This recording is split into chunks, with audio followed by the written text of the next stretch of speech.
Queridos hermanos y hermanas, nos volvemos a encontrar en este camino hacia la sinodalidad de nuestra Iglesia Católica. En el mes de octubre del próximo año 2023, el Papa Francisco está convocando a toda la Iglesia a llevar a cabo el sínodo de la sinodalidad, con 3 palabras claves: comunión, participación y misión. Y nosotros estamos preparándonos para poder tomar conciencia de lo que va a significar este sínodo en nuestra vida personal como cristianos católicos, en nuestra familia cristiana y en nuestra comunidad parroquial, porque la sinodalidad es para toda la Iglesia. Hemos hecho ya un recorrido histórico desde la Sagrada Escritura.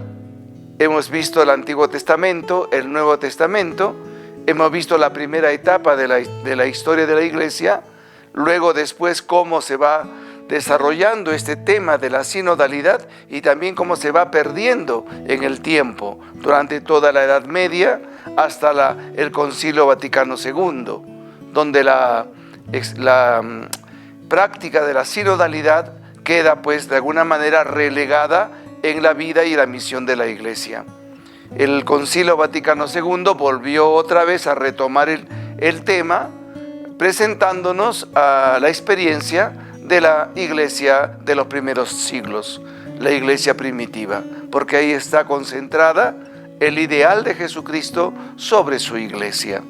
El Papa Francisco, después de 50 años del Concilio Vaticano II, nos ha recordado este gran descubrimiento del Concilio Vaticano II. Volver a las fuentes de la Iglesia y aprender de ella los principios para poderlos aplicar a la realidad de hoy, en este siglo XXI que estamos viviendo. Y es gracias al Papa Francisco que ha vuelto a sacar este tema para aplicarlo como una nueva dimensión de la Iglesia Católica. Y en este camino estamos, ¿no? Hemos visto entonces los fundamentos bíblicos, los fundamentos doctrinales de la Iglesia y luego la parte histórica. Ahora vamos a empezar un ciclo de temas fundamentales para poder entender y comprender la sinodalidad de la Iglesia. En esta oportunidad vamos a tocar el primer tema: la Iglesia como pueblo de Dios. Han pasado 50 años del Concilio Vaticano II y yo estoy muy seguro que muchísimos cristianos católicos quizás ignoran la naturaleza. ¿Qué es la Iglesia? ¿Para qué está la Iglesia? ¿Cuál es la misión de la Iglesia? ¿Qué entendemos por Iglesia? Antes del Concilio Vaticano II se utilizaba una pirámide para poder explicar el misterio de la Iglesia. Y en esta pirámide colocaban en la parte superior de la pirámide las cabezas, donde venía el Papa, los obispos, los sacerdotes, la vida consagrada, y las bases de esta pirámide era el sector del pueblo de Dios. Por lo tanto, quienes actuaban y participaban y conducían a la Iglesia era la cabeza, y el cuerpo prácticamente no tenía dimensión o oportunidad de participar. Eran los oyentes, eran los que tenían que hacer lo que le decían, no tenía posibilidad de opinar, etcétera, ¿no? Esta forma de entender la Iglesia en forma piramidal, diríamos jerárquica, el Concilio Vaticano II lo ha vuelto al revés. Y el Papa Francisco ha entendido que la Iglesia es primero pueblo de Dios. Pueblo de Dios. Es la gran mayoría del pueblo de Dios formada por los bautizados. Y los demás estamos abajo, al servicio de este pueblo de Dios. Entonces el primer tema que vamos a ver ahora es a profundizar lo que significa el concepto de la Iglesia como pueblo de Dios. Y eso es importante entender 3 expresiones fundamentales. En primer lugar, pertenecemos al pueblo de Dios por el bautismo.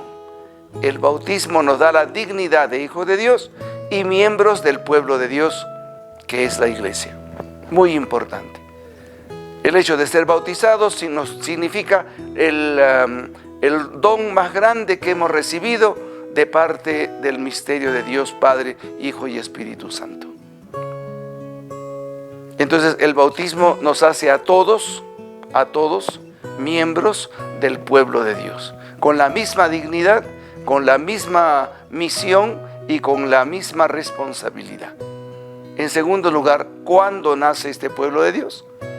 En el Antiguo Testamento Dios elige a Abraham para formar su pueblo. Con el Nuevo Testamento Jesucristo funda la iglesia con su muerte en la cruz. De la cruz brota el nuevo pueblo de Dios, que luego va a ser confirmado por el Espíritu Santo en Pentecostés. Entonces nosotros somos la iglesia, el nuevo pueblo de Dios, nacido de la muerte y resurrección de nuestro Señor Jesucristo. Con Él arrancó este pueblo de la nueva alianza. Y en tercer lugar, la iglesia como pueblo de Dios es corresponsable en la misión que Cristo le ha confiado. Todos somos corresponsables por el hecho de ser bautizados y tenemos derechos y obligaciones dentro de la iglesia. Todos la misma dignidad y todos la misma participación. Entonces, tres elementos fundamentales para entender. Ya desde ahora, hermano, hermana, ponte a pensar, tú eres un miembro del pueblo de Dios por el bautismo que has recibido. Continuaremos en las siguientes oportunidades profundizando los otros temas que complementan este principal, que es la iglesia como pueblo de Dios. Sigamos en el camino, hermanos.